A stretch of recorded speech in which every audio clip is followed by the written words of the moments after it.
Pocas personas tienen la capacidad de transformar su curiosidad en su trabajo, y aún menos logran convertir su trabajo en un medio para cambiar el mundo y desafiar las ideologías establecidas. Este es el caso de Kate Loaiza, una empresaria influyente, miembro del Forbes Biz Council y creadora de contenido. En este episodio del podcast tuve el privilegio de hablar con Kate sobre su visión y enfoque innovador en el mundo empresarial. Durante nuestra conversación, Kate compartió conmigo su infancia y cómo adquirió su mentalidad de emprender, cómo ha competido contra los gigantes de la industria y ha logrado que su marca sea preferida por los consumidores. Además, exploraremos cómo Kate ha utilizado su plataforma como creadora de contenido para inspirar y motivar a otros emprendedores, así como su enfoque de desafiar las normas establecidas y cambiar las percepciones sobre el maquillaje y la belleza. Si estás interesado en el mundo empresarial, la sostenibilidad y la innovación, no te puedes perder esta entrevista con Kate Loaiza, su historia de éxito, su visión y su compromiso. Kate, mira, me gusta mucho empezar yéndonos un poco hacia atrás porque, bueno, hoy es una realidad. Tu emprendimiento, GoLab Cosmetics, apareciste en Forbes, todo este imperio que has construido, pero pues creo que yéndonos para atrás no siempre fue así. Entonces, quisiera que me platicaras un poco de desde cuándo sentiste esa chispa emprendedora. Bueno, yo la verdad es que siento que nací con eso y me crié con eso. Digamos que toda mi familia es emprendedora, empresaria. Desde chiquita, o sea, desde que tenía 4 o 5 años, mi papá siempre nos dijo, ustedes no van a trabajar para nadie, o sea, nos dijo a mis hermanos y a mí, ustedes van a tener su empresa, van a tener su empresa. Entonces nosotros siempre, toda la vida, pues estuvimos en torno a ese tema y así fue. Digamos que mi papá creó su empresa hace 50 años y de ahí comenzó, mi hermano terminó su universidad y también creó su empresa, mi otra hermana su empresa, mi otra hermana su empresa y yo era la chiquita. Entonces, a diferencia de mis amigos que todos generalmente en vacaciones se iban de viaje a Disney, Miami, Cartagena, que queda acá en Colombia, Europa, ¿verdad? Llegábamos al colegio en agosto y todo el mundo decía, bueno, ¿qué hicieron en vacaciones? Entonces uno decía, no, yo me fui para tal lado, no, yo me fui. Y yo decía, yo me fui para la oficina de mi papá. Entonces todo el tiempo pasaba en la oficina de él y por supuesto iba oyendo términos, nómina, flujo de caja, seguridad social, clientes, rescatamos este cliente, se nos fue este cliente, hay que mejorar, XY.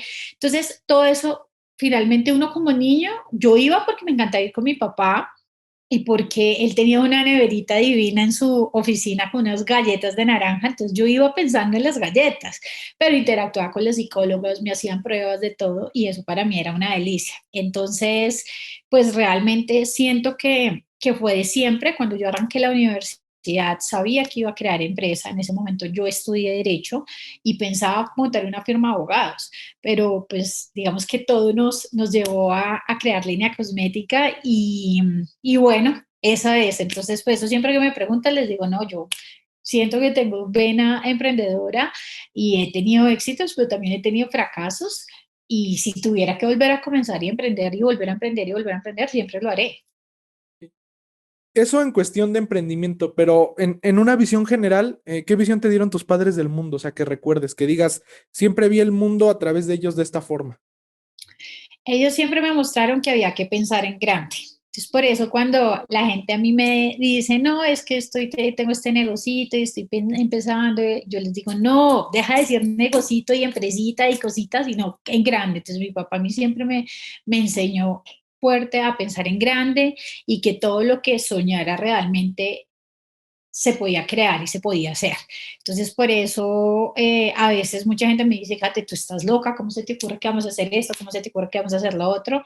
Pero pues al final cuando rompes esquemas es cuando más termina saliendo mejor todo, así sea más complicado. Entonces, yo creo que fue así. Eso es como lo que mi papá y mi mamá me han dejado. Y también siempre insistir, ¿no? Emprender no es fácil, o sea, el que cree que uno emprende porque todo es mucho más fácil, eso es mentira. Siempre emprender requiere mucha fuerza, mucho sacrificio, insistir, persistir, no desistir, y a ti te empieza a jugar todo en contra, ¿no? Los amigos, la familia, la gente diciéndote, ve, no, mejor vete a un empleo más estable, pues que realmente uno debe hacer lo que le gusta y no sentirlo como un trabajo y no hacerlo por el tema económico. solamente. Entonces, esas son como esas cositas que mis papás siempre me enseñaron y a tener el cuero duro, ¿no? A definitivamente decir, bueno, acá hay un golpe, ok, lo recibo, acá el otro lo recibo, pero puedo seguir adelante, puedo aprender y puedo seguir adelante. Sí, creo que últimamente se ha puesto mucho de moda estos últimos años el tema de emprender, que se cree que ahora es como el único camino y te he escuchado en muchas entrevistas que mencionas que el emprender no es para todos y está bien que no quieras emprender, pero ¿cómo es que tú te diste cuenta que no es para todos? Si pudieras contarme. Porque yo creo que es como parte también del mundo. Hay personas que tienen vocación para ser médicas, hay personas que tienen vocación para ser veterinarios, hay personas que tienen vocación para volar un avión, ¿sí? Y es perfecto porque todos tenemos diferentes talentos. Hay personas que tienen vocación para ser profesores y les encanta ser profesores de niños pequeños, a otros les gusta enseñar y escribir libros en cátedras en universidades. Yo lo que creo es que todos tenemos un talento y no todos podemos tener los mismos talentos porque si no, no nos podríamos complementar en el mundo.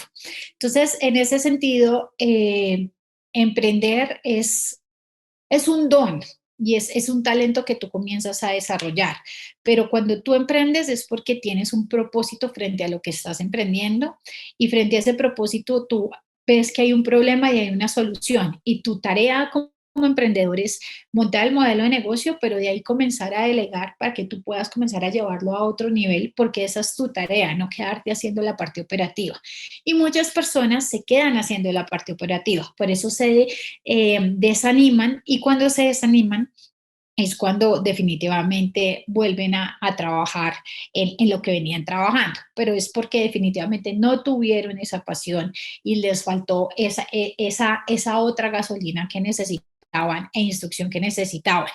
Y eso digamos que eso es lo bonito, porque al final los equipos de fútbol y las empresas tienen diferentes talentos dentro de esos equipos y los necesitas todos para poder llegar a donde tú quieres llegar y que todos puedan compartir ese propósito o esos valores que quieres. Entonces yo creo que esa es la razón por la cual no todos pueden ser emprendedores y entender que cuando emprendes no lo haces porque quieres copiarte del otro o porque, ¿sabes? Porque muchas veces me dicen, no, es que yo vi que hay un sitio de uñas, ¿por qué no montamos una cosa de esas? Cállate. Y yo, no, eso no funciona así, tú no te debes copiar del otro porque estás pensando solo en el dinero y tú debes pensar primero en lo que te gusta, para lo que eres bueno, por lo que puedes aportar al mundo y después sí, en el dinero.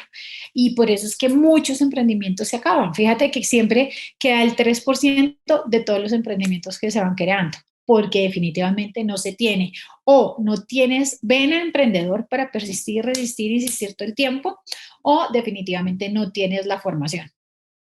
El cuero que mencionas, ¿no? Exactamente, así es. De esta etapa de la niñez en el emprendimiento de la familia y así, un momento que digas, un momento increíble que digas, creo que me voy a llevar esto a la tumba y qué sucedió. De niña, a ver, no me habían hecho esa pregunta, qué buena pregunta. Eh, mm, bueno, esto suena raro, ¿no? Pero cuando tenía más o menos unos 7 u 8 años, estábamos en un parque en Colombia, en Bogotá, bueno, en las afueras de Bogotá, que se llama Neusa, y qué chistoso. Bueno, estábamos, era un parque con un bosque súper grande, muchos árboles, muchas cosas. Y no sé si era que estaba muy metida en películas o muchas cosas, pero yo sentí que vi otro tipo de animales. Entonces es algo que nunca le conté a nadie porque dije como no me van a decir que estoy loca, como va a decir que hay unos unicornios, que uno, o sea, raro. Y ahí quedó. Entonces no, pudo haber sido ilusión o no, pero ahí quedó y no lo había hablado, así que gracias por recordarme ese momento, qué bonito. Cool. Y bueno, también me siento muy identificado porque has mencionado que eres muy fan de las matemáticas, que te acababas el Baldor, este aspecto. De hecho, yo estoy estudiando ingeniería industrial, me encanta también este mundo, pero, o sea, ¿cómo se dio ese cambio a derecho? Porque obviamente contaste que fue en este modelo de las Naciones Unidas, pero cuéntame un poco ese proceso. Bueno, sí, siempre fui muy buena para matemáticas, me encantó. Y yo hice el álgebra Baldor porque yo octavo lo terminé en Estados Unidos. Yo hice elementary school allá, terminé elementary school allá y llegaba a Colombia a noveno. Resulta que en mi país, cuando estás en octavo grado, tú ves álgebra y ves pues todos los casos de factorización y demás. Entonces, pues en Estados Unidos es un poco más lento el proceso de matemáticas, digamos que tú comienzas a ver esto es en high school. Entonces me tocó sola, pero yo lo hice con gusto. O sea, a mí me dijeron, bueno, ¿quieres repetir octavo? ¿Quieres? Y yo no. Y yo todas mis vacaciones, ta, hice los casos de factorización y me encantó. O sea, te lo juro que me encantó. Yo decía, esto me gusta un montón. Y siempre fui muy buena para matemáticas. Entonces ya en el colegio, ya con trigonometría, física, química, muy buena. De hecho, me becaron, me dieron media beca en una universidad acá en Colombia por química y todo. Pero en noveno, décimo, yo arranco este proceso de Naciones Unidas, pues me invitan y me gustó mucho, pero lo que más me gustó fue que una de las propuestas que hicimos para un proyecto en África, a la gente le gustó. Y en ese momento como que ganamos en el modelo y me premiaron y toda la cosa, pero lo que más me causó curiosidad es que al año siguiente mi profesora de sociales me dice, oye, Katherine, ¿cómo está tu tema de la visa? Y yo, bien. Y me dice, ok, porque es que bueno, nosotros queremos llevarte, porque la ONU quiere que los que hicieron esa propuesta lo expongan en ONU Nueva York porque quieren aplicarlo realmente en África. Entonces yo dije, wow. Entonces el haberme ido, parado, que de verdad esto tuviera un alcance en el mundo, pues yo dije, no, yo estoy hecha es para las humanidades, sí, yo soy muy buena en matemáticas, pues yo estoy hecha es para cambiar el mundo, yo voy a trabajar con las Naciones Unidas y yo voy a trabajar con la Cruz Roja, y ¿sabes? Y eso fue lo que me hizo pensar en estudiar Derecho.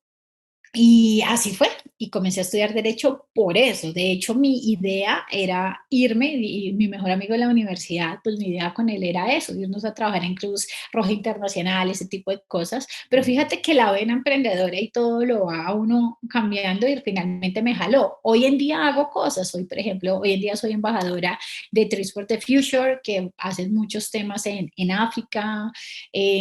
Trabajo con Corporación Mundial de la Mujer y hacemos programas de emprendimiento en zonas difíciles. Entonces, como que al final sí termina siendo, pero no de la manera que lo tenía pensado. Entonces, esa fue la razón por la cual pues dejé las matemáticas. Ahora cuando veo a mi hijo con temas de matemáticas y problemas, hago así, ojalá me pilla yo, ojalá me pilla yo. Eh, Aparte, es el libro súper odiado. sí, la gente lo odiaba, pero ya me encantó. Y para este modelo de Naciones Unidas, o sea, ¿sí te preparaste, ibas con la mentalidad de subir esto de nivel o era como de, a ver, qué pasa?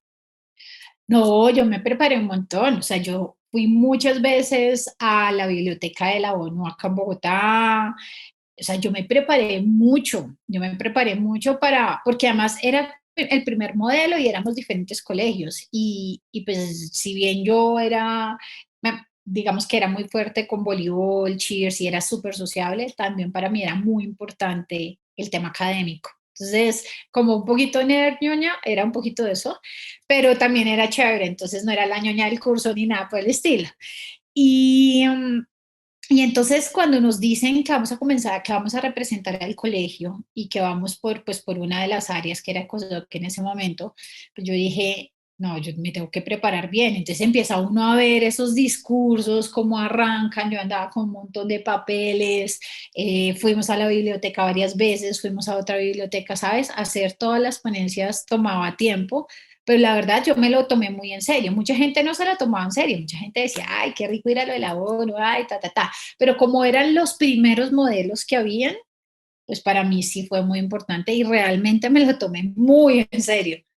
Entonces creo que eso fue lo que hizo que al final como que la estudiada más la pasión hicieran que pudiera llegar a hacer eso allá.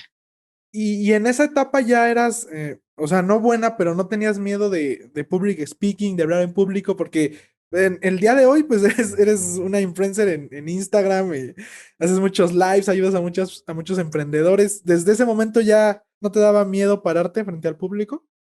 Sabes que nunca me dio miedo pararme en público, jamás. O sea, creo que algo que le aprendí a mi papá es eso. O sea, de pena no sufro. O sea, cualquier cosa, o sea, tú, mejor dicho, si a mí me dicen, Kate, nos toca dejarte botada en India sin nada, tienes que mirar qué haces, yo miro cómo socializo con alguien y miro cómo salgo adelante.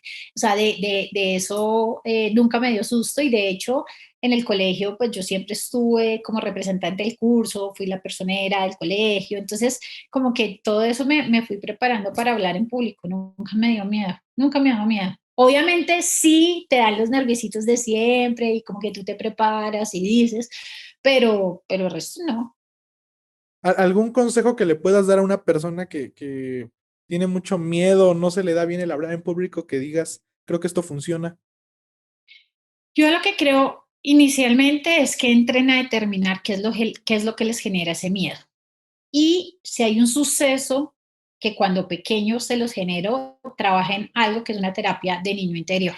Yo tengo un gran amigo que sufría de hablar en público porque cuando era chiquito tuvo un tema con sus compañeros y su profesor. Y él cuenta que él se orinó en los pantalones del susto y de ahí él pensó que él era tartamudo durante muchos años, hasta que hizo esa tarea de niño interior, que alguien lo cogió y le dijo, pero a ti, ¿por qué te da miedo? Tú no eres tartamudo.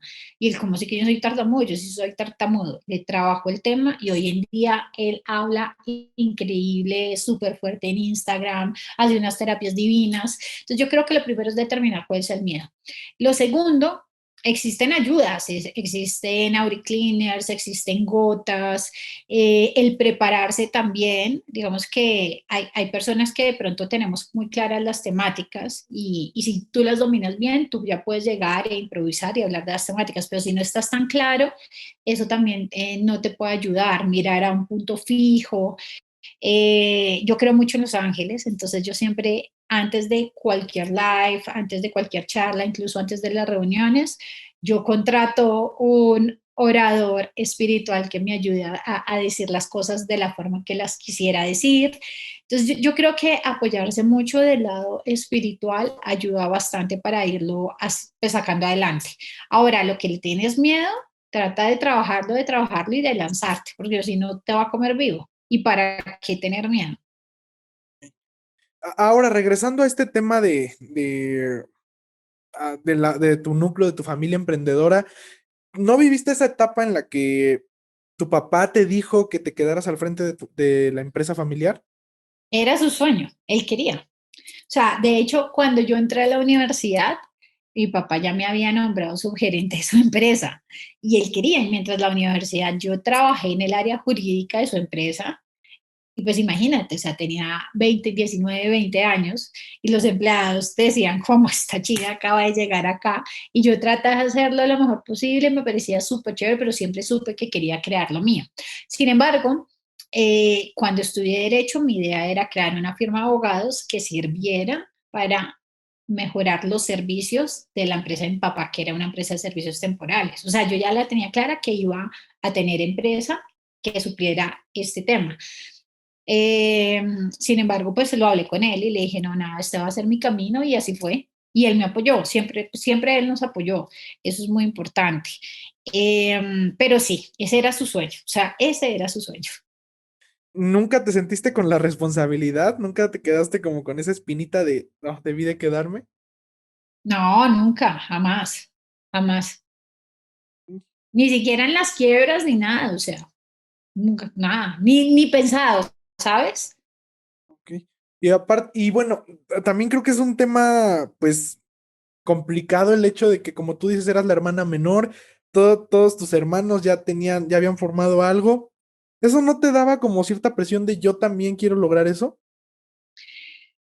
Sí, pero con el tiempo te vas dando cuenta que cada uno va teniendo su camino y ya como que dejas eso de lado. Cuando recién arrancas, tú dices, pucha, mi hermana es súper exitoso, mi hermana, ta, ta, ta. Pero después también todos pasamos por altibajos y ya dejas de pensar en eso, porque porque tienes un propósito. Entonces, como que no te comparas, sino que al contrario, piensas es en cómo sacas tu proyecto adelante, tus equipos, eh, las familias de tus equipos, ¿sabes? Como que empiezas es a tener una responsabilidad desde ese lado y ya dejas de compararte con tu familia y eso es súper bonito. Ok. Ahora, en esta etapa ya del emprendimiento, de cuando lanzas esta primera área de productos cosméticos de belleza, ¿cuál era tu percepción de estos productos antes de emprender en esta área? Pues mira, llegamos ahí por coincidencia. Básicamente, un día, yo en quinto año de Derecho, me llama mi hermana, además te pongo en contexto, está en quinto año de Derecho, trabaja en la empresa de mi papá, ya estaba casada, tenía un bebé, no, ya tenía mi empleada en mi casa, pero una señora que pues nos ayudaba en la casa. Entonces tenía mil cosas encima, tenía consultorio jurídico, en quinto año tú estás en consultorio jurídico, judicatura, o sea, no tenía tiempo para nada. Entonces me llama un día mi hermana, la que vive en Canadá, la que me sigue, y me dice, oye, Kate, hay unos productos increíbles que disminuyen líneas de expresión en 15 minutos, manchas en 5, ta. Y yo, ajá, bueno, sí. Y le dije, bueno, tráelos, los probamos en diciembre y si funcionan, pues miramos qué podemos hacer. Efectivamente los trajo, funcionaron y pues estos productos, pues ahí es donde arrancó como todo el proceso, pero fue porque tocó, como que funcionó. Yo le dije, listo, déjame, yo reviso porque se necesitan unos registros, esto no es como que tú traes productos y ya. Y mi hermana me dice, y yo le dije, bueno, déjame, yo reviso todo eso y miramos cómo yo termino en 6 meses la universidad y arrancamos esta empresa. Pero mi hermana es emprendedora así, de pasión, como que se le ocurrió algo de arranca y como que no lo estructura, que no está mal, pero hoy en día uno dice, bueno, esa es una receta importante, pero también hay que mezclarle la otra. Y mi hermana lo que hizo fue mandar un contenedor, entonces tocó arrancar así, ¿sabes? Tocó como empezar a correr, ese alimentario más caro que hemos pagado, o sea, fue un tema complicado, pero bueno, nada, definitivamente se logró y nos llevó pues a donde estamos hoy. Has contado en varias ocasiones que dentro de tu vida de negocio, de emprendimiento, tuviste como dos grandes quiebras, ¿no? Que ya un poco has platicado el contexto, pero si pudieras decir como cosas concretas que aprendiste de cada una, ¿cuáles dirías? Ay, no te veo. Creo que la embarré acá. Ah, ya, ya, ya. Ahí ya te veo. Qué pena. Me dijiste que, bueno, tuve dos quiebras y que si pudiera decir, ahí me perdí porque no te veía. Ah, no, no te preocupes. Bueno, has mencionado en varias entrevistas que dentro de tu vida de emprendimiento has tenido como dos grandes quiebras y ya has contado varias veces el contexto, pero si pudieras decir como cosas concretas que aprendiste de cada una, ¿cuáles dirías? Bueno, de la primera, eh, aprender a soltar. Cuando tú eres emprendedor y te esfuerzas mucho, mucho, mucho, mucho, a veces la vida te va diciendo que debes ir haciendo cambios, tú debes ir cambiando los modelos de negocio. Y eso es parte de lo que los emprendedores y los empresarios tenemos que hacer, pero a veces no te quieres salir del modelo que tienes. Entonces nosotros teníamos estancia en áreas comunes en centros comerciales, era muy interesante, nos fue muy bien, crecimos mucho, pero llegó un momento en que subió el dólar, nos llega también este embargo pues, de la entidad fiscal de nuestro país y ya después de pasar todo eso fue muy difícil decir, este ya no es el modelo de negocio, hay que transformarlo. Entonces, eso es lo primero, que eso es lo que yo llamo efecto cariñosito. Lo segundo, hay que estar muy pendientes del tema fiscal desde el principio, que ese también es un error que cometen muchos emprendedores porque que dicen, no, pero yo ahorita que voy a pagar esto, que voy a hacer lo otro. Nosotros no lo hicimos así, nosotros sí comenzamos a pagar desde el día uno. Lo que sucede es que las presentaciones, como no sabíamos de contabilidad, nos confiamos mucho de los contadores en ese momento. Entonces yo creo que sí es muy importante que puedas tener un equipo de gente también que te guíe, asesores, que si alguien de tu equipo se equivoca, puedas poder reaccionar. Entonces, eso es de la primera quiebra. De la segunda es emprender con propósito, porque en ese momento habíamos creado ya varias empresas, nos venía yendo muy bien en todas y a veces tú como te comienza a ir bien en diferentes cosas, tú crees que tú puedes entrar en todos los modelos de negocio y no, tú necesitas saber o que por lo menos tu complemento lo sepa hacer muy bien. Y en ese momento nos plantearon pues entrar a un festival donde íbamos a ganar supuestamente un montón en 6 meses. Y ahí fíjate, ahí no hay propósito, ahí estás pensando en lo que vas a ganar. Entonces, de ahí es de donde yo saqué todo este tema de emprender con propósito y del Ikigai y desarrollé como toda esa charla y toda esa teoría, porque definitivamente esto es clave. Hoy en día a mí me ofrecen un modelo de negocio o yo veo que alguien está haciendo un modelo de negocio que no tiene propósito o en las asesorías o mentorías que me piden, yo veo que alguien no tiene el propósito, es lo primero que lo pongo a hacer. Así no me pague la asesoría o la mentoría o así pierda las que siguen, no me importa, porque lo más importante es definitivamente que las personas estén en propósito. Entonces, esas dos quiebras me han dejado eso. Mencionaste un punto que quería traer a colación más adelante, pero una vez que lo tocas, me encanta. Convertiste la subida del dólar en uno de tus más grandes fracasos a una oportunidad súper rentable el día de hoy. ¿Cómo hiciste eso? Bueno, esa es una historia larga, voy a tratar de hacer el resumen ejecutivo. Cuando nosotros entramos en ese proceso de quiebra, porque claramente sube el dólar 1.800 a 3.300, o sea, es un montón, casi el doble. Imagínate en pesos, pues en tu país, el que fuera el doble el dólar. Y segundo, no tenemos flujo de caja porque nos embarga la entidad fiscal. Entonces, en ese momento yo entro en un proceso de mucha angustia, porque nosotros tenemos varios empleados, tú piensas en sus familias, ¿no? Y esa angustia, como no la trabajé bien, por eso yo hoy en día hago parte pues de Good Feelings y por eso sentía como ese sentido de tengo que apoyar a los demás con el manejo de las emociones. Entonces cuando me entra esa angustia que no la pude trabajar, esa angustia me lleva a una depresión muy fuerte y esa depresión casi me lleva a acabar con mi vida. Y cuando me internan por esa situación, yo me reencuentro, porque al final no podía hacer nada. O sea, cuando a ti te internan no tienes ni celular ni nada, entonces toca hacer lo que te digan. Y yo, bueno, entonces volví a comer bien, porque yo comía muy mal, volví a pintar mandalas, hacer cosas que hacía cuando chiquita, hasta jugar voleibol. Yo no jugaba voleibol desde el colegio. Y en Pero ese momento, ¿estabas consciente de que, o sea, en ese momento sí estuviste consciente de que todo ese todo ese desgaste de no dormir, mal alimentarte, te alcanzó? claro, claro, porque si tú tienes problemas, no problemas, como situaciones que te reten en el día a día, pero a nivel espiritual estás bien, tú le puedes dar un manejo. Pero claro, como yo no estaba durmiendo bien, no estaba comiendo bien, ¿sabes? Fumé un tiempo. Entonces, ese tipo de cosas hacen que tú no puedas reaccionar bien ante las circunstancias que se te presentan. Y eso te genera ansiedad, ataques de pánico y todo eso te puede llevar a una depresión. Y una depresión mal manejada te lleva a querer acabar con tu vida. Entonces es una bola de nieve. Entonces cuando a mí me pasa todo eso, estando internada y demás, yo me autoterapié y pues obviamente me terapiaron un montón. Y en ese momento dije, no, pero a ver, yo tengo menos de 30 años, yo puedo arrancar otra vez, ¿no? Y empieza como esa parte tuya de tu cabeza que yo siempre hablo del ángel y el diablo, ¿no? Entonces el angelito que te dice, sí, usted puede, mire, cada día es un nuevo comienzo, ¿no? Y está por el otro lado, no, mire, usted es una loser, ¿cómo se le ocurre? Mire toda la plata que se perdió, que se debe, no sé qué, ¿verdad? Pero finalmente en mi caso ganó el ángel, porque además yo también ya tenía un hijo, tenía un esposo, ¿sabes? Como que también es ese tipo de cosas y ver que ellos te visitaban todos los días.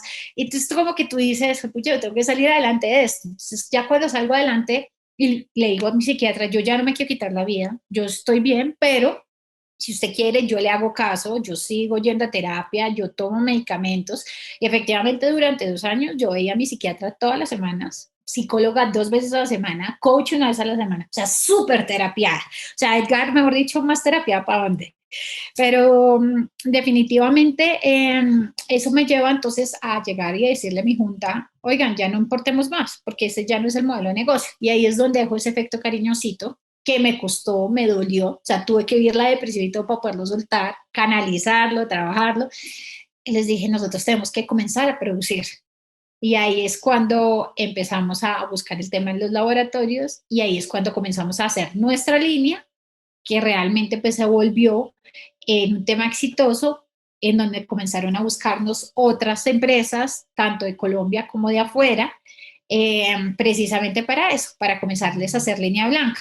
Y ahí es donde yo también le digo a la gente, nunca digas no, porque fíjate que cuando nosotros arrancamos nuestro laboratorio, lo hacíamos pensando en hacer nuestra línea, porque además ya sabíamos comercializar, ya sabíamos cómo vender. Eh, pero cuando llegan a hacernos esta propuesta de hacerle línea blanca a terceros, pues dijimos, bueno, ¿por qué no? Y yo soy muy abierta a eso, revisémoslo, ¿por qué no? ¿Por qué no? Y fíjate que hoy es lo más interesante. Entonces, hoy tener clientes de afuera que nos pagan en dólares, entonces, esa es la otra cara, ¿no? En ese momento era terrible que subiera el dólar, hoy en día es buenísimo que suba el dólar. Es que me asombra Entonces, cómo convertiste algo que te llevó al fondo a algo, wow. claro, y fíjate que mucha gente me decía, ah, ya dejé eso, póngase a hacer otra cosa, no sé qué.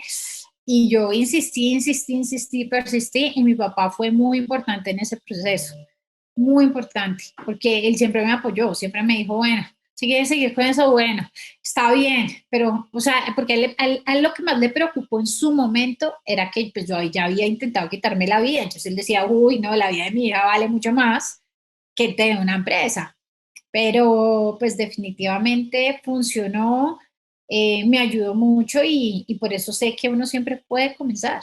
Y además también tomé decisiones que eran muy locas para la gente, o sea, tener una muerte financiera en ese momento, o sea, todo el mundo me decía, ¿usted sabe qué es tener muerte financiera? Y yo, sí, pero pues es que si no utilizo recursos para el laboratorio, pues entonces después les pago una parte, pero después, ¿qué hago para hacer esto? En cambio, si esto sale bien, ya después voy a poder pagar, punto.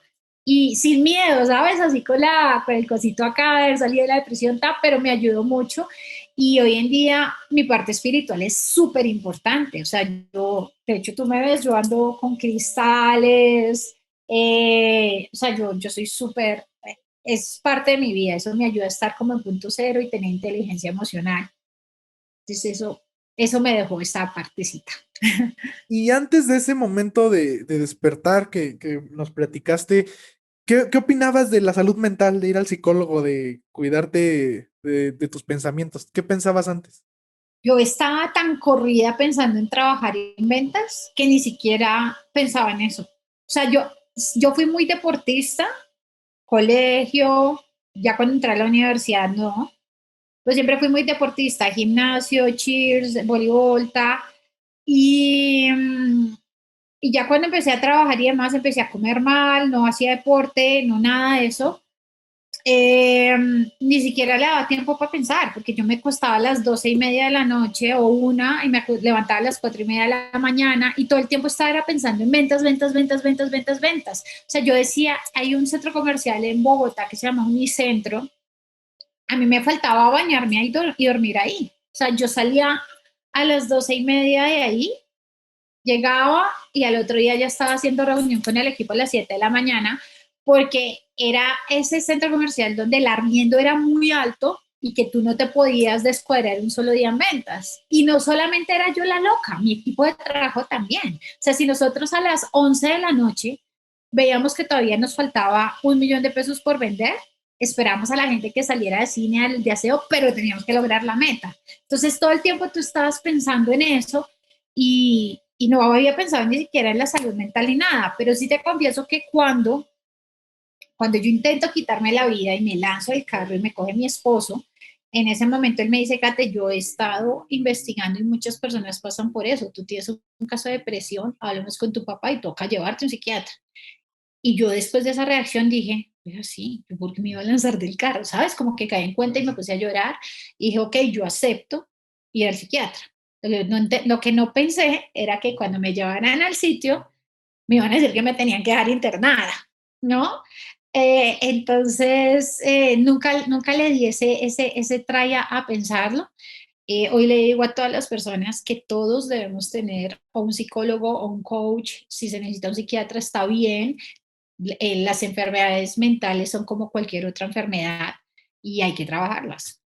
Y en ese momento que te dicen, te tienes que quedar internada, o sea, ¿lo tomaste como de ya medio lo acepté o a la fuerza o qué pensaste? Ahí es donde entran las películas que uno veía de terror de los Sí, locos amarrados y todo, sí, ¿no? sí, sí, por eso pregunto. Para mí me dicen eso Yo, la verdad, me molesté un montón con mi esposo, pero no podía hacer escándalo porque me daba miedo que me pasara lo de las películas, ¿no? Entonces, claro, se me salían las lágrimas así y yo le decía a mi esposo, claro, tú me quieres dejar acá encerrado para quitarte este problema y él obvio que no, y yo sí, entonces lloraba y yo dije, bueno, ya, o sea, me tocó soltar el control, no podía hacer nada porque si hacía que no, igual me iban a dejar ahí, si salía corriendo me iban a amarrar. Entonces fue como rabia, ya después cuando Una yo ya no puedo impotencia difícil, ¿no? sí, no tienes opción, te toca soltar el control, no tienes opción. Ah. O sea, es que, como te digo, como que se recreó una escena de película, ¿sabes? Total. Ahora, adentro no es como se muestra en las películas, hay de todo. O sea, hay muchas personas que tenían depresión como yo. A mí me causó mucha curiosidad, muchos niños de universidad con depresión por la presión de la universidad. O sea, claramente hay personas que tienen esquizofrenia, hay personas que tienen trastorno bipolar, hay personas que tienen ataque de pánico, pero no es como uno cree, pues, en las películas, o no por lo menos en el sitio donde yo estuve.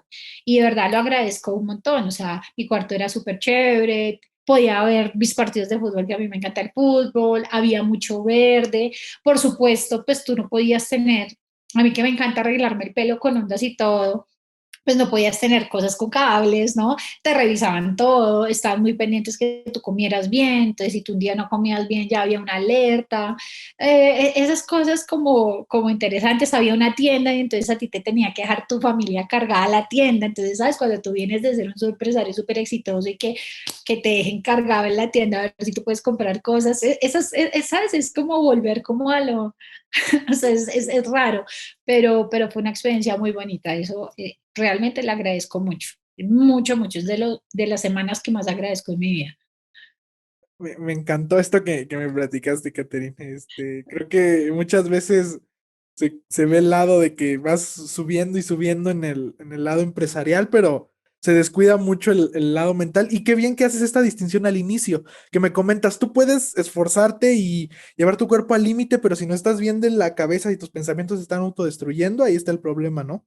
Claro, y tarde o temprano te van a coger durísimo. Ahí sí lo que dicen los psiquiatras de que la cabeza es la loca de la casa es súper loca. Y si tú la dejas, eh, no sabes hasta dónde puedes llegar. Hablando de experiencias, bueno, me platicaste ya que siempre existió ese gusto por hablar en público, por expresarte, pero he escuchado que donde potenciaste, donde te volviste ya una máster en cuestión de redes sociales y esto fue en el Mundial. ¿Qué me puedes contar de esa experiencia? ¿Qué aprendiste? Bueno, pues mira cómo fue eso. A mí, yo soy fan de fútbol, o sea, súper fan desde chiquita. El primer partido que fui fue como 4 o 5 años, donde era la final de la Copa Libertadores y mi equipo es Atlético Nacional y no, todavía le pregunto a mis papás cómo me metieron, cómo lograron entrarme al estadio, pero bueno, me lograron entrar y básicamente listo. Entonces, entonces empiezo, ¿sabes? Cuando mis amigos me tocaban la puerta, porque yo vivía en un conjunto de casas, y ellos me tocaban la puerta, vamos a patinar, y era el mundial, yo no, hay partido, y todo el mundo me decía, esta hija está muy loca. Entonces, se viene el mundial, yo fui al mundial 2014, me pareció la mejor experiencia del mundo en Brasil, y ya después en el 2018 estábamos en la final de la Champions de ese año. Y en ese momento estábamos con algunas personas, pues un director de la revista, su esposa, varias personas, y están diciendo, bueno, Catherine, tú vas a ir al mundial. Entonces yo estaba en proceso de negociaciones, revisando el tema con mi esposo y con mi hijo, porque en el de 2014, pues yo me había ido con mi hermano, mi tío, más o menos me había ido sola y me había gastado todos los matripuntos. Entonces yo no, sí, estamos acá en negociaciones, estamos mirando. Entonces dijo, lo que pasa es que necesitamos una mujer que sepa fútbol, que hable inglés. Y entonces ahí como que la esposa de él le dijo, Kate, tú eres perfecta, tú deberías ir. Y yo pues lo hablé con mi esposo, me dijeron de una y ya, y eso fue. Entonces, claramente en ese momento pues yo tenía mis redes sociales, pero pues no era activa pues para nada. ¿Sabes eso que tú publicas de vez en cuando, fotos con tu Sí, familia, casual, o sea, unas redes sociales casual, personales. todo? Y entonces de ahí arrancó el Cate cuenta que después se volvió el Cate dice. Entonces Cate dice que en el partido de ta. Entonces empecé a hacer toda esta parte y se me dio, empecé a interactuar con algunas personas. Hubo una en especial que hoy en día es una gran amiga, que es Natalia Betancourt. Y entonces yo la veía a ella todo el tiempo con historias, y me decía, ven, Cate, no sé qué. Entonces, claro, empezamos a hacer un montón de cosas y desde ahí claramente pues empecé a crecer en redes, pues tengo un montón de gente rusa siguiéndome desde ese momento. Para que Y- digas, no son bots. sí, exacto, no somos. Y ya de ahí en adelante comencé a trabajarlo y se me volvió un estilo de vida. Se me volvió un estilo de vida, se me da fácil, ¿sabes? Yo voy a comer algo y me gusta un postre, eso yo lo pongo, soy súper sincera en redes, cuento mis cosas buenas, malas, lo que me gusta, lo que no me gusta. Y ha sido muy bonito porque la cercanía con las personas ha sido muy linda. Digamos que lo que te escriben es muy lindo. También sabes que tienes una gran responsabilidad en ser lo más auténtico y poder enseñar y también decirte qué cosas te equivocas, porque yo siempre le digo a la gente, dicen, no, pero claro, es que tú tienes 200.000 seguidores. Es que yo les dije, si tú tengas 100 personas que te sigan, a ti no te caben 100 personas en tu cuarto. O sea, eso quiere decir mucho. Entonces, tú tienes una gran responsabilidad con uno, con dos, con cinco, con 100, con todos. Entonces, es muy bonito. Al mismo tiempo, también requiere mucho compromiso para poder transmitir de la mejor forma. De nuevo, eso también tiene un propósito, porque eso también es una empresa. Tú no tienes unas redes sociales porque sí, tú las tienes porque quieres comunicar algo, porque quieres transmitir algo. O sea, tiene que haber un propósito ahí también. Y aparte, o sea, no solo lo dices, yo lo he visto, lo estamos viendo ahorita y sobre todo me da a mí, no sé, o sea, me da mucha motivación que una persona como tú, que ya es muy exitosa, le da oportunidad a otras personas. O sea, me encanta cuando haces lives con otras personas, a todas las entrevistas pues dices que sí, entonces qué padre que siempre traes ese propósito. Sí, sí, sí. ¿Real Madrid o Barcelona? Barcelona. No, Caterina. Sufrido tanto, pero bueno. Siempre me ha gustado, o sea, siempre. Eso no fue pues que la época del Pep Guardiola, no, eso antes de Ricard y todo, o sea, siempre me ha encantado el Barça. Ok. Tocando un punto anterior, mencionaste que no sé si se llame estilo corriente, ahorita me ilustras un poco. Eres al momento de emprender, de buscar negocios, muy planeadora, por así decirlo. No te gana la emoción de, hay que comprar esto que está súper funcionando, oye, me gusta esto, sino que no haces nada de forma rápida. ¿De dónde aprendiste ese estilo y por qué lo recomendarías en vez de agarrar como lo que está de moda?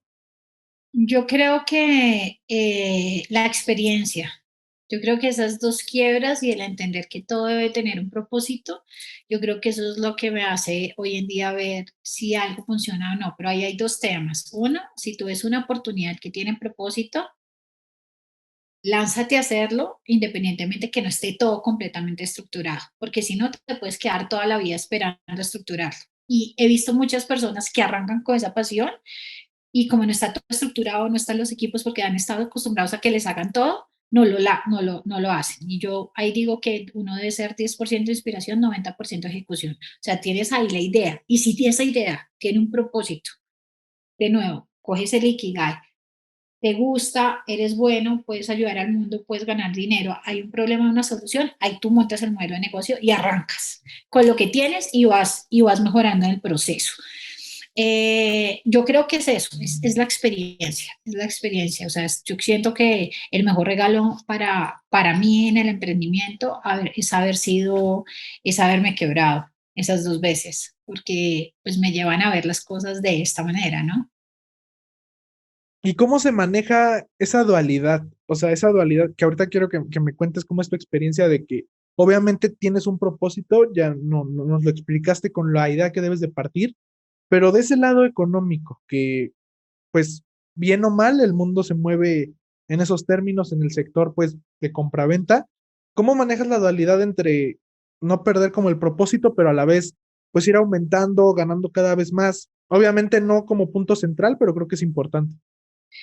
Es que esto viene por pasos. Tú tienes el propósito, viene el problema, la solución y ahí tú montas el modelo de negocio. Y en ese modelo de negocio tú miras la ventaja competitiva, tú ahí haces la estructuración financiera y ahí miras qué aliados y qué necesitas para dejarlo formado y ahí sales al aire. Tú haces ahí como el MVP, sales con el mínimo producto viable, pero de ahí en adelante todos tus esfuerzos están enfocados en llevar esto a otro nivel, a crecer vertical y horizontalmente. Y por eso ahí es tan importante estar mirando las métricas, cuánto estás ganando con cada cosa, cómo le haces el app, ¿no? O el cross-selling a cada uno de los productos. Eh, esa después se vuelve la tarea, porque no es solamente como un propósito, ay, que entonces no, o sea, es una empresa, ¿no? Entonces, al ser una empresa, debe tener un propósito, pero ese es un tema crucial para que pueda sobrevivir y para que pueda funcionar, porque eso es como si tienes un carro divino, pero no tienes gasolina, entonces, pues, no, no va a funcionar. Y ahora, un tema que sí o sí quería tocar es, Katherine, ¿cómo te convertiste en la primera mujer latinoamericana en entrar a Forbes Business? Bueno, ellos tienen varios requisitos, tienen unos requisitos de facturación, tienen unos requisitos de reconocimiento y tienen unos requisitos de trabajo y responsabilidad social. Yo reunía los dos primeros, pero me faltaba el de responsabilidad social. Cuando a mí me invitan en Corporación Mundial de la Mujer, inicialmente para unirme a los programas, pero más como si con mis empresas y con las de mi familia y demás, podíamos ayudarlos en algunas zonas con donaciones o a conseguir donaciones. En ese momento yo les dije a ellos, no, yo no creo en el modelo asistencialista porque la gente se acostumbra a que le lleguen y el día que se va a esa entidad, ese sitio se pone peor. Y ahí fue cuando les hice la propuesta de montar modelos de emprendimiento en estas zonas, enseñarle a la gente que definitivamente había una forma de salir adelante, aparte de narcotráfico, ¿sabes? Del tema de las guerras entre guerrillas y todo eso. Entonces montamos unos proyectos de emprendimiento súper bonitos en 3 zonas rojas en Colombia, y esos modelos de negocio empiezan a reunir familias que de verdad empiezan a ser sostenibles y que empiezan a funcionar, o sea, empiezan a darse cuenta, bueno, no me gano lo que me ganaba con el narcotráfico, pero sí me doy cuenta que sí es posible salir adelante. Entonces, así tú empiezas a cambiarle el chip a las zonas, a la gente, a la comunidad. ¿Va a tomar tiempo? Sí, pero yo les dije, si ustedes quieren, yo los apoyo, pero los apoyo con eso. Y gustó mucho y de ahí pues esto fue lo que le gustó pues a Forbes, como esa capacidad de poder ayudar a transformar sociedades desde el lado del emprendimiento, y desde ahí entré desde el año 2018 y ahí voy. ¿Y qué sientes tener tu nombre ahí? ¿Cómo se siente?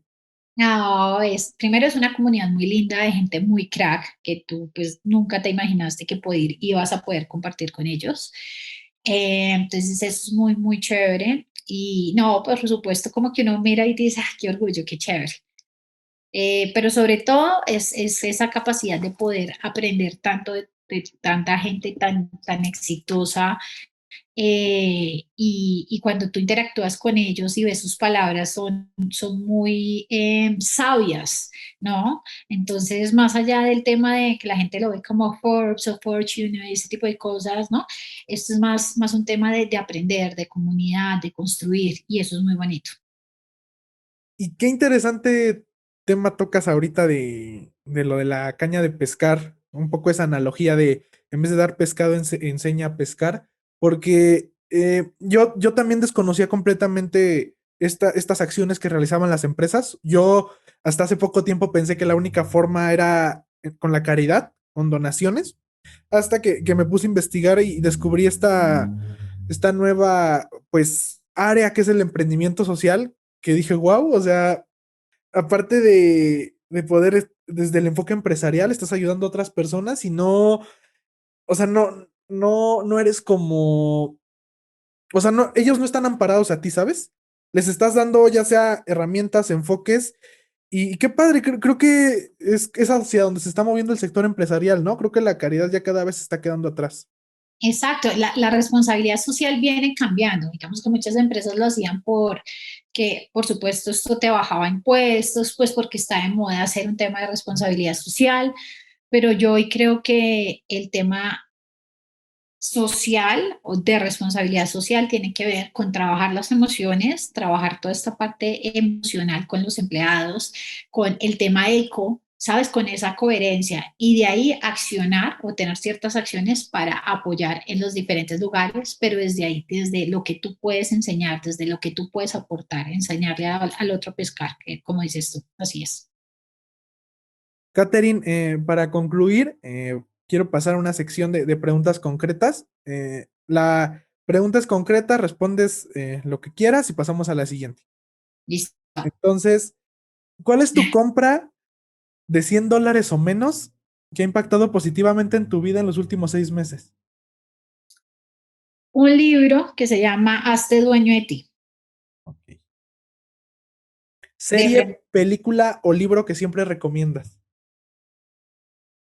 serie Billions, Ok. película Beautiful Mind, Una mente brillante, y libro Pon el cielo a trabajar para ti, o El club de las 5 de la mañana. Ah, yo lo conozco por ese nombre. Ahorita que mencionas Billions, ¿no has visto Suits? Sí, claro, Esa la estoy viendo, me está encantando. es muy chévere, es buena, es buena. Sí, sí, sí, ¿Prefieres ser un pez grande en un estanque pequeño o un pez pequeño en un estanque grande? depende. Ok. En el sector empresarial. Hay un dicho, sí, que es mejor ser cabeza, ¿cómo es? Bueno, tú lo acabas de decir de otra forma, pero tú puedes ser cola de león o cabeza de ratón. Lo que pasa es que tú puedes a veces crear y comenzar a vender muchas acciones en pro de que la empresa crezca y tener un porcentaje más chiquito, pero logras tener un porcentaje chiquito de algo muy grande. Esto depende del momento en que estés en la empresa. Esto depende de lo que tú quieras. Yo creo que los dos son válidos.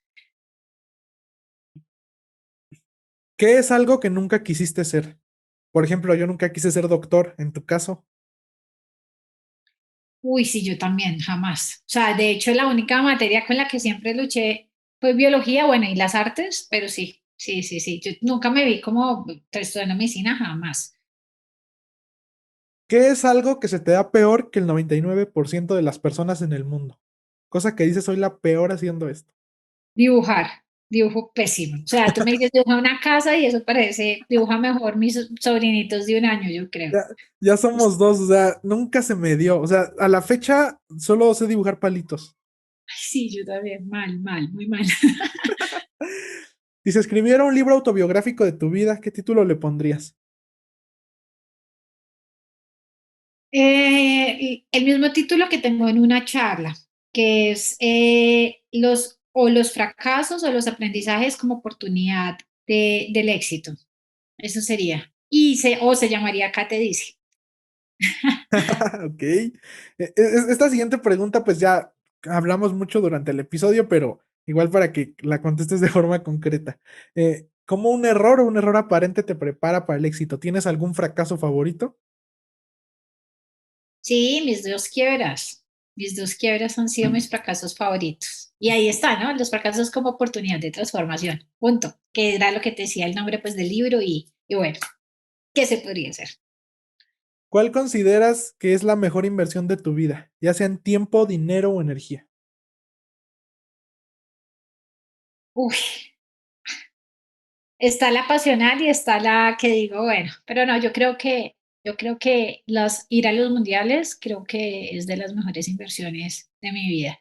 Eso y trabajar en mi parte espiritual, o sea, cursos, toda esta parte creo que ha sido impresionante.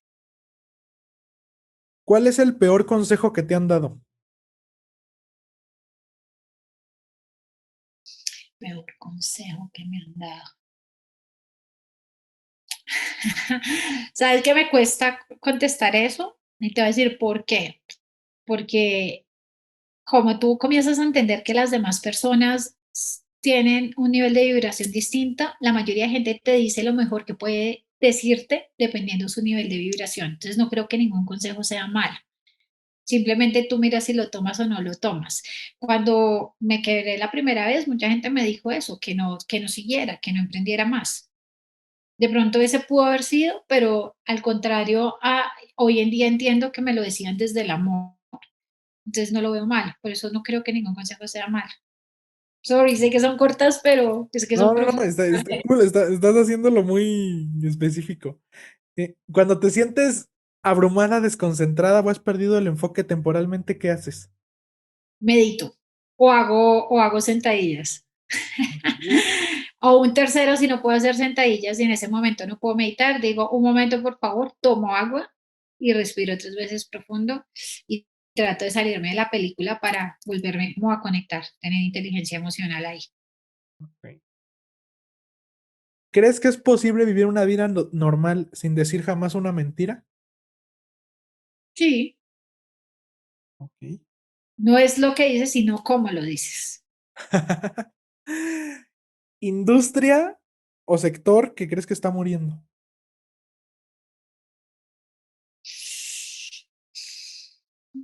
Varios. Eh, yo creo que, yo creo que el retail está en un momento muy difícil. ¿Sabes? Como las tiendas de retail están en un momento difícil. Eh, creo que las universidades o la educación tradicional también está muriendo. Creo que está en un proceso de transformación muy interesante al digital. Eh, creo que todo lo que tiene tantos conservantes, los dulces. No los dulces, pero sí todo lo que tienen como muchos conservantes y demás, también está muriendo porque cada vez la gente está yendo más hacia lo eco, al deporte y demás. Mm, ¿qué otra industria que tenga así como tan muy presente? Eh, em, yo creo que más allá de las industrias, todas las empresas que no se transformen hacia el digital y hacia la innovación, así está muy trillado, hacia hacer algo diferente pensando en el cliente, creo que están destinadas a irse. Y es más sobre todo eso, porque uno lo ve con los empresarios que venían tranquilos con empresas de tradición y demás, que nunca le pararon bolas a las redes sociales y a lo digital, están pasando por un momento muy difícil. Emprendedor, líder empresarial o persona que admires, que digas que todos debemos de ponerle más atención porque va a ser algo grande. Elon Musk Ok. ya lo está haciendo. Sí, completamente. ¿Cuál es tu sueño o pesadilla recurrente? Pesadilla, ¿sabes qué? Pesadilla no tengo. Me acuesto tranquila, o sea, como que no tengo pesadilla. Mi sueño es, bueno, me encantaría tener un hijo que fuera futbolista. Ya el primero no fue, o sea, lo intenté, pero no, y a él le gusta el básquet y bueno, entonces sería uno. Y dos, me encantaría narrar partidos de fútbol junto con comparaciones de emprendimiento, pero en campo, en los mismos partidos. Eso me parece un sueño muy, muy interesante. O sea, más allá del tema empresarial, ya, eso sería un sueño muy, muy lindo por cumplir. Catherine, de verdad me encanta cómo de forma indirecta demuestras tu amor al fútbol. O sea, Sí, yo sé lo has de dicho cabeza y como que en todo, no varias sé. preguntas lo enfocas mucho, pero se nota muy genuino ese amor.